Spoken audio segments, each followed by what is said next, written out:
네, 재개발에 대한 굉장히 많은 관심들을 갖고 계십니다. 왜냐하면 우리 서울 도심에서 유명 브랜드 아파트를 이렇게 주변 시세보다 저렴하게 구입할 수 있는 유일한 방법이기 때문입니다. 그래서 굉장히 재개발에 대한 이슈, 그다음에 관련 이런 것들을 많이 챙겨보시고 또 실제 임장을 다니시면서 물건을 또 매수하시는 이런 분들 많으시는데 재개발을 그 지역에 가셔서 굉장히 그 많은 것들을 알고 계셔야 됩니다. 기본 상식에 대해서 오늘 말씀을 드릴 텐데요. 사실 기본이라는 단어를 제가 썼지만 상당히 어렵습니다. 잘 따라오시기 바랍니다.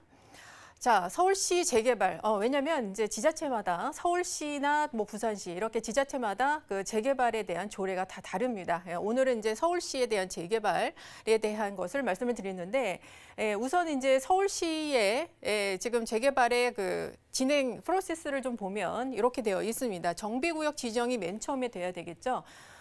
그런데 정비구역 지정은 누가 하냐? 네, 서울시장이 하게 됩니다. 그래서 재개발에 좀 호의적인 이 서울시장이 해줘야 된다 이거죠. 자, 정비구역 지정이 되면 그 다음에는 추진위를 구성할 수 있습니다. 그 다음에는 75%의 동의를 받아서 조합 설립 인가 이렇게 되죠. 자, 그 다음부터는 이제 사업 시행 인가 이렇게 됩니다. 서울시 조례에 나오면은 사업 시행 인가 이후에 시공사를 선정할 수 있게 되어 있습니다. 그리고 이 단계에서 또 할 수 있는 것은 지금 조합원들이 갖고 있는 종전주택에 대한 감정평가를 하게 되죠. 그래서 그 감정평가에 의해서 권리가액이라는 것을 산출해냅니다. 이 권리가액은 어디에 그 적용이 되냐? 이 조합원 이제 분양가가 나오면 조합원 분양가에서 이 현재 갖고 있는 권리가액을 뺍니다. 그래서 앞으로 내가 추가로 부담해야 되는 금액이 얼마인가? 그거까지 나오게 되는 게 이 단계다. 이렇게 보시면 되겠고요. 사업시행인가 이후에 분양 신청을 하게 되죠. 나는 뭐 25 또는 35평 이런 식으로 분양 신청을 하게 됩니다. 자, 그 다음에는 이제 관리처분 인가가 나게 되고요. 여기 단계에서 인가가 나게 되면 비로소 입주권이라는 것이 바로 관리처분 인가 이후에 형성이 됩니다. 그 다음에는 이제 이주 철거하고 그 다음에 준공까지 이렇게 단계를 거치게 되는데요. 조합 설립 인가부터 준공 단계까지 한 8년 정도 이렇게 보시면 될 것 같습니다. 그래서 이제 이 그 정비 사업의 어떤 사업성을 판단을 할 때는 보통 요 조합 설립 인가 전 단계 여기가 얼마나 빨리 진행되느냐 요거를 여러분께서 보셔야 된다 이렇게 볼 수 있겠습니다. 자, 재개발에 여러분 이제 빌라 재개발 지역에 얼마 주고 나는 피를 얼마 주고 얼마짜리를 빌라를 샀다 이렇게 말씀들을 많이 하시고 또 실제로 구입을 많이 하시죠. 그런데 과연 거기가 내가 산 물건이 분양 자격이 있는지 이런 것들을 잘 살펴보셔야 되는데 그냥 중개인 말만 믿고 그냥 사셨다가 나중에 낭패를 보시는 경우가 상당히 많습니다. 사실 여러분께서 이거는 누구 말을 믿는 게 아니라 그냥 서울시 홈페이지에서 도시 및 주거환경정비법 조례를 보시면 거기에 분양 자격이 나와 있습니다. 굉장히 좀 어렵게 나와 있는데 원문을 제가 지금 오늘 설명을 드리지만 좀 더 가능한 한 좀 쉽게 말씀을 드리려고 합니다. 자, 거기에서 이제 재개발의 기본 분양 자격 첫 번째로 이렇게 생각하시면 됩니다. 공부상 주택을 갖고 있는 사람에게는 분양 자격이 주어진다. 그러니까 공부상이 뭡니까? 건축물 대장이죠. 거기에서 주택이다 이렇게 되어 있는 것은 무조건 분양 자격을 주게 되어 있습니다. 어떤 분들은 뭐 대지 지분이 몇 평 이상이 돼야만 분양권이 나온다 안 나온다 이렇게 말씀들을 하시는데 틀립니다. 대지 지분이 한 평이라도 주택을 소유하고 있다 그러면 분양 자격이 주어집니다.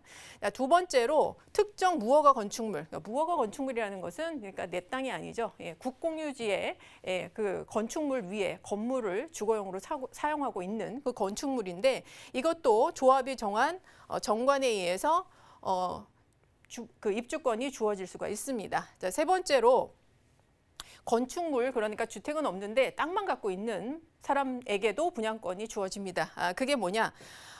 총 면적의 90제곱미터 이상 거의 뭐 25.7평 정도 되는 거죠. 이렇게 땅을 갖고 있는 사람에게도 분양 자격이 주어진다. 요 세 가지가 일단 기본적인 거고요. 그리고 분양 신청을 했을 때 당시 소유하고 있는 그 부동산의 가치가 권리가액일 제가 앞서 말씀드렸죠. 그 땅의 가치 또는 건물의 가치, 권리가액이 이 최소 분양 면적, 그러니까 예를 들어서 조합원의 25평이 최소 그 아파트로 지어지는데 거기에 조합원 분양가보다 이 권리가액이 크다. 이럴 경우에도 네, 분양의 자격이 주어진다. 여러분 이렇게 이해하시고 있으면 되겠습니다.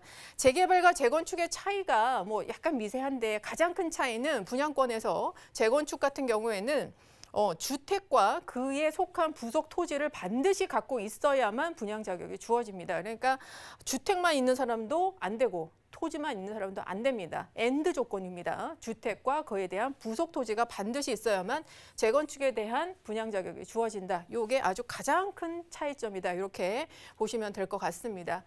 자, 그리고 이제 분양 자격에 있어서 굉장히 혼동되는 부분들을 제가 오늘 한 7가지 갖고 왔습니다. 세부적인 사항이라고 좀 볼 수 있겠는데, 자, 첫 번째, 사실상 건축물이 분양 자격이 주어지냐? 사실상 건축물이라는 게 뭡니까? 공부상 주택은 아닌데 실제로 주거용으로 사용하고 있는 그런 건축물이 되겠죠. 오피스텔의 상가, 근생상가 이런 걸 말씀을 드릴 수 있겠습니다. 이게 2008년 7월 30일 날 서울시 정비 조례가 개정이 됐습니다. 그 전 조례가 개정되기 전에는 사실 아파트 입주권을 줬습니다. 이런 사람들에게도. 그러나 조례가 개정된 이후부터는 이제는 아파트 입주권을 부여하지 않고 있습니다. 다만 상가나 오피스텔에 대한 분양권은 주고 있죠. 그러나 이렇게 조례가 딱 바뀌면 경과 조치라는 게 있습니다. 그래서 어떻게 되냐? 자, 권리산정일 2008년 7월 권리산정일이 아니고 이 조례가 개정되기 바로 전에 정비구역을 이미 지정고시가 된 지역에서 사실상 주거용으로 사용하고 있고 그리고 정비구역 지정고시일부터 분양 신청까지 세대원 전원이 무주택자다 이러면은 네, 이렇게 사실상 건축물에 대해서도 아파트 분양권을 준다 이렇게 예외 규정이 있습니다. 그러나 지금 현재 정비구역으로 지정이 되어 있지 않은 상태에서 신축, 근생, 쪼개기 이런 것들을 구입을 하셨을 경우에는 아파트 분양권이 주어지지 않고요. 상가나 오피스텔에 대한 분양권은 주어지지만 권리가액이 좀 너무 작다 이럴 경우에는 현금 청산될 가능성이 있습니다. 그래서 여러분께서 이런 것들은 주의해서 투자를 하시기 바라고요. 자, 두 번째, 특정 무허가 건축물이 있습니다. 아까 이게 분양권이 주어질 수도 있다. 제가 이렇게 말씀을 드렸죠. 자, 여기에서 이제 조건들이 있는데요. 일단 구청에서 이게 무허가 건축물이다. 이렇게 확인원을 발행해 주는 구청이 있습니다. 그러나 엔드는 아닙니다. 만약에 이 확인원이 없을 경우에는 자, 1989년 1월 24일 당시에 무허가 건축물이라고 항공사진에 딱 찍혀 있다. 이런 것도 네, 분양권을 줍니다. 자, 그런데 이 둘 다 없어요. 그럴 경우에는 또 어떻게 알 수 있냐? 재산세나 토지 사용료, 이게 국공유지한테 지료라는 걸 내죠. 요 영수증이 있다. 그러면 바로 분양 자격이 주어진다. 이렇게 알 수 있겠습니다. 자, 세 번째, 단독 다가구, 그러니까 소유자가 한 명이죠. 그런데 권리 산정일 이후에 다세대 주택으로 전환됐다. 이럴 경우에는 원칙적으로 별도의 분양 자격 주지 않습니다. 당연하죠. 권리 산정일 이후에 소유자가 한 명에서 10명을 늘었는데 이걸 어떻게 다 줍니까? 그래서 이거는 원칙적으로 안 준다. 그러나 여기에도 이제 예외 규정이 있습니다. 1997년 1월 15일 전에 이때는 이제 다세대라는 개념이 없었습니다. 이미 이제 가구별로 지분, 구분 소유 등기를 마친 이 다가구 주택이 똑같이 건축 허가를 받아 5개 호실을 받았는데 5개 호실로 다세대 주택으로 전환했을 때 이럴 때는 네, 별도의 분양 자격을 준다. 이렇게 되어 있습니다. 자, 두 번째 예외 규정이 있죠. 2003년 12월 30일 이게 구조례의 권리 산정일입니다. 그 전에 다세대 주택으로 전환해서 구분 등기를 했다. 이것은 이제 우리가 전환 다세대라고 합니다. 이런 주택에 대해서 전용 면적이 60제곱미터 이하의 그 분양 주택을 부여하거나 아니면 정비구역 내에 있는 임대주택을 공급할 수 있도록 이렇게 정해져 있습니다. 또한 다세대 주택이 지금 60제곱미터, 전용 면적이 60제곱미터 이상 초과한다. 큰 그 다세대 주택이겠죠. 이렇게 되면은 60제곱미터 이상의 주택을 공급할 수 있다라는 예외 규정을 또 두고 있습니다. 자, 그리고 토지만 소유한 경우에도 어떤 조항이 있냐 보시면 제가 아까 말씀드렸죠. 총 90제곱미터 이상의 토지를 소유하고 있어야 된다라고 했는데 단독 필지 아닙니다. 이것은 그 여러 필지를 합쳐서 90제곱미터 이상만 갖고 있으면 분양 자격이 주어집니다. 그러니까 뭐 30, 20, 40 이렇게 쪼개서 이렇게 뭉쳐서 90만 넘으면 된다라는 거고요. 공유 지분 같은 경우에도 단독 필지 40에 공유 지분 50 이런 식으로 해서 90제곱미터만 넘으면 네, 분양 자격이 주어집니다. 그리고 또 하나 또 예외 규정이 하나 있는데 자, 90제곱미터가 안 되는 토지 그러니까 2003년 12월 30일 옛날 그 구조례의 권리산정일이죠. 그 전에 이미 토지가 분할이 됐는데 30제곱미터 이하, 그러니까 9평 정도의 토지를 갖고 있는 사람들도 분양 자격이 나올 수가 있습니다. 그러나 이 소유자가 뿐만 아니라 세대원 전원이 무주택자를 유지를 해야 되고요. 그리고 또 하나 이 필지 그러니까 이 30제곱미터의 그 대지가 지목이 만약에 도로, 현행도 도로 이렇게 나오면 안 되고요. 지목이 대지, 현황은 도로 이런 식으로 나와야만 이 조건에 만족을 해서 분양 자격이 주어진다라는 거죠. 머리 아프시죠? 네, 따로 오실 수 있는지. 자, 그리고 5번째. 근린생활시설, 오피스텔, 상가 소유자 이런 분들은 원칙적으로 아파트 분양 자격은 없고요. 상가나 오피스텔 분양 자격이 있습니다.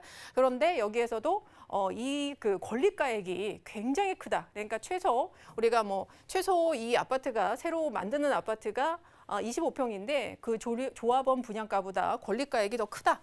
이런 경우에는 아파트 줍니다. 그리고 이 권리계약이 정말 너무 크면 아파트도 주고 상가도 주고 또 하나 주고 이렇게 받을 수 있기 때문에 권리가액이 굉장히 중요하다. 여러분 이 포인트 보시고요. 자, 그리고 미사용 승인 건축물이라는 게 있습니다. 그러니까 건축 허가는 받았는데 준공피를 안 받은 거죠. 이런 거는 이제 등기부등본상에 소유주가 안 나오기 때문에 소유주라는 것을 증명만 할 수 있으면 네, 분양 자격 나옵니다. 그러나 신발생 무허가 건축물 1989년 1월 24일 이후에 무허가 건축물은 현금 청산된다는 것을 여러분 꼭 기억하시기 바라고요. 자, 7번째 마지막인데 가장 중요합니다. 여러분 그 재개발 지역에서 구축 빌라 사셔서 가장 사고가 많이 나는 게 이겁니다. 조합 설립 인가 후에 여러분께서 매수한 그 빌라가 혹시 그러니까 매도인이 다주택자다. 그러니까 그 정비구역 안에 2개, 3개를 갖고 있는 다주택자의 물건을 여러분께서 조합 설립이 인가 이후에 하나를 사셨다. 이럴 때는 분양 자격이 안 나옵니다. 현금 청산입니다. 그래서 매수 전에 반드시 이것은 조합에 확인을 하셔야 되고요. 만약에 부동산에서 중개를 할 때는 특약사항에 이게 만약에 분양 자격이 주어지지 않을 때는 무효로 한다라는 특약을 반드시 넣기를 바랍니다. 그래서 항상 이 분양 자격에 대해서 여러분 투자를 하시고 그런 그 피해를 당하시는 일이 없도록 이렇게 분양 자격 말씀드렸고요. 제가 계속 말씀드린 게 권리 산정일입니다. 재개발에 있어서 권리 산정일이 분양권을 주냐 안 주냐 굉장히 그 갈림길에 있는 건데요. 여기에는 두 가지 요 날짜를 기억하셔야 됩니다. 2010년 7월 15일 이전에 기본 계획이 수립되거나 그러니까 정비 예정 구역으로 지정이 돼 있거나 지구 단위 계획 구역으로 결정고시된 지역 그러니까 성수 전략 정비 구역도 지구 단위 계획 그리고 용산 특별 계획 구역도 지구 단위 계획이죠. 어쨌든 2010년 7월 15일 이전에 이것이 되어 있는 곳은 권리 산정 기준일이 2003년 12월 30일입니다. 우리가 지금 많이 재개발이 진행되고 있는 여러 지역들이 권리 산정일이 바로 여기에 해당됩니다. 그리고 7월 16일 이후에 만약에 기본 계획을 수립하거나 정비구역 또 지정고시가 있는 날 이럴 때는 이제 지구 단위 계획이 결정고시된 지역들은 정비구역 지정이 된 날이거나 또는 서울시장이 지정하는 날 이게 바로 권리 산정 기준일이 됩니다. 재건축도 비슷한 그 날짜가 있죠. 자, 권리가액이라는 게 제가 앞서 말씀드렸죠. 권리가액이 뭐냐? 자, 권리가액 만약에 이제 예를 들어서 여러분께서 재개발 진행이 되고 있는 곳에 내가 9억을 주고 빌라를 하나 샀습니다. 구축 빌라를. 그러면 거기에 이렇게 나옵니다. 권리가액은 4억이고 프리미엄이 5억입니다. 이렇게 나눠줍니다. 왜 그럴까요? 네, 실제로 물건이 갖고 있는 감정평가에 인해서 나오는 것이 바로 권리가액이고요. 프리미엄은 우리가 웃돈을 주고 사는 그 금액입니다. 그래서 내가 9억 주고 샀으니까 여기서 끝나겠지 생각하지 마시고 여기에 또 하나 나중에 추가 분담금이라는 게 붙습니다. 만약에 분담금이 2억이다 그러면 총 투자액은 11억으로 이렇게 뛰게 되는 거죠. 그래서 매수 가격에는 권리가액과 프리미엄이 있다라고 보시고 총 투자 비용에는 추가 분담금을 꼭 고려를 하셔야 된다. 근데 권리가액을 어떻게 계산을 하냐? 이것은 투자하기 전에 원래는 이제 관리처분인가 단계면은 완벽한 그 권리가액이 나오지만 우리가 그 이전에 추산해 볼 수 있습니다. 조합 설립 단계 그리고 사업 시행 단계에서는 우리가 추산해 볼 수 있는데 단독이나 다가구 주택에서는 개별 공시지가에 1.3에서 1.5를 곱해서 비례율을 또 곱하게 되고요. 공동주택도 마찬가지입니다. 자, 여기서 또 비례율이 뭔가 여기서 또 설명을 하기 시작하면 끝이 없습니다. 그래서 간단하게 말씀드리면 이 그 정비 사업의 사업성을 판단하는 것이 바로 비례율이다. 이렇게 보시면 되겠습니다. 100으로 시작해서 110, 120 이렇게 올라갈수록 이 지역의 사업성이 굉장히 높아진다. 사업성이 높아진다는 것은 조합원의 추가 분담금이 없을 수도 있고 굉장히 적을 수도 있다. 이렇게 보시면 될 것 같습니다. 자, 비례율이 높은 지역은 어떻게 판단을 하냐? 일반 분양가가 좀 비싸야 됩니다. 그리고 그 전에 일반 분양분이 많아야 되겠죠. 그리고 그런 지역들은 보통 지방보다는 서울, 강북보다는 강남이 되겠고요. 그리고 교통이나 생활 환경, 학군이 굉장히 변수가 됩니다. 사업 속도가 또 굉장히 빨라야 되겠죠. 소송 걸리고 이러면은 굉장히 사업성 낮아집니다. 그리고 조합원들이 얼마나 그 재개발에 대한 사업에 열의가 있는지 이런 것도 판단할 수 있습니다. 그래서 우리가 재개발 투자할 때 사업 수익률을 높이기 위해서는 언제 해야 되냐? 정비구역 지정 바로 전 또는 조합 설립 인가 전 이렇게 투자를 하셔야 수익성이 극대화된다. 여러분 이렇게 오늘 재개발 기본 상식 알려드리도록 하겠습니다.